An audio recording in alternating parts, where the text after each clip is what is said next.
అది అది అది అది దాన్ని ఎక్కడికక్కడ ఖండించాల్సిన విషయం. అది తప్పుడు ఇవి వాటిని అసలు ఈసీ పరిగణలోకి తీసుకోకుండా ఉండాల్సింది. ఒకవేళ తీసుకొని ఉంటే ఏ రీజన్ మీద చెప్పి ఉండాల్సింది. అయినప్పటికీ పార్టీగా పొలిటికల్ పార్టీగా మాకైతే ఇలాంటివి ఏవి చిన్నపాటి ఇది కూడా కదిలించలేవు. ఎందుకంటే ప్రజల్లో ఆల్రెడీ బలమైన దీంతో నమ్మకంతో జగన్మోహన్ రెడ్డి గారి మీద ఉన్నారు కాబట్టి రేపు జరగబోయే ఎన్నికల్లో ఇవేవి ఆపలేవు. ఇట్లాంటి పొద్దుబోని చిల్లర ఎత్తులన్నీ కూడా చంద్రబాబు నాయుడు వేస్తుంటాడు, వ్యవస్థలను మేనేజ్ చేసుకోవడం. ఆ అలవాటు లేదు, ఆ ఆలోచన కూడా జగన్మోహన్ రెడ్డి గారికి రాదు కాబట్టి ఇవి ఏ రకంగా మమ్మల్ని షేక్ చేయలేవు, లేదా కదిలించలేవు, లేదా దాని ప్రభావం కూడా ఏముండదు.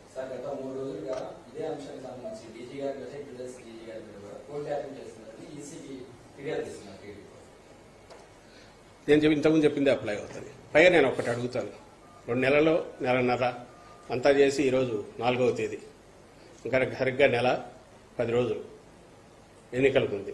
అంటే 39 రోజులు 40 రోజులు ఎన్నికలకు ఉంది.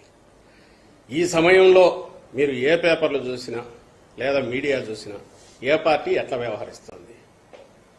వైఎస్ఆర్ కాంగ్రెస్ పార్టీ పూర్తి పాజిటివ్ అజెండాతో మేము చేసిన అంశాలు పెట్టుకొని మీరు ఏదైనా చూడండి, వాటి మీదనే మేము పోతున్నాం.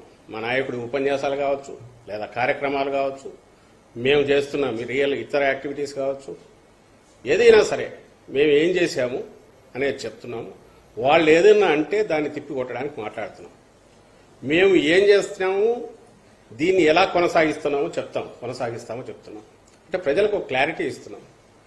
ఆ వైపు వాళ్ళు ఏదన్నా ఒక క్లారిటీతో కూడిన ఒకటన్నా చెప్తున్నారా? ఎన్నికల దగ్గరకు వచ్చినప్పుడు ఏం చెప్పాలి? ఇదిగో నేను ఇది చేస్తానని చెప్పాలి, ఆయన చేయలేదని చెప్పాలి, నేను గతంలో ఇది చేశానని చెప్పాలి, ఆయన చేయలేదు కాబట్టి నాకు ఏంటి నేను ఇది చేస్తానన్నా చెప్పాలి. ఇదేమన్నా వాళ్ళు మాట్లాడుతున్నారా? ఒకడు పొద్దున లేస్తే ఎంతసేపు బాబాయి గొడ్డలి ఇది ఒకటి ఎత్తుకొని తీరేదిగుతారు. ఇంకోరే చెల్లెళ్ళు ఎందుకు లేరని ఇంకోడు వచ్చేసి Z+ సెక్యూరిటీ లేకపోతే నా ప్రాణాలు కానీ ఇంకోడు పెట్టుకుంటాడు కొడుకు. ఇక్కడ ఇంకా అక్కడ పిఠాపురం పవన్ కళ్యాణ్ ఆయనేమో దాన్ని ఏమంటారు, హైదరాబాద్ నుంచి స్పెషల్ ఫ్లైట్లో వచ్చి అక్కడి నుంచి హెలికాప్టర్లో పిఠాపురం పోయి మళ్ళీ సాయంత్రం చీకటి పడితే హెలికాప్టర్ రాలేదు కాబట్టి ముందే వెనక్కి వచ్చి మళ్ళీ ఫ్లైట్ ఎక్కేసి హైదరాబాద్ వెళ్ళిపోతాడు.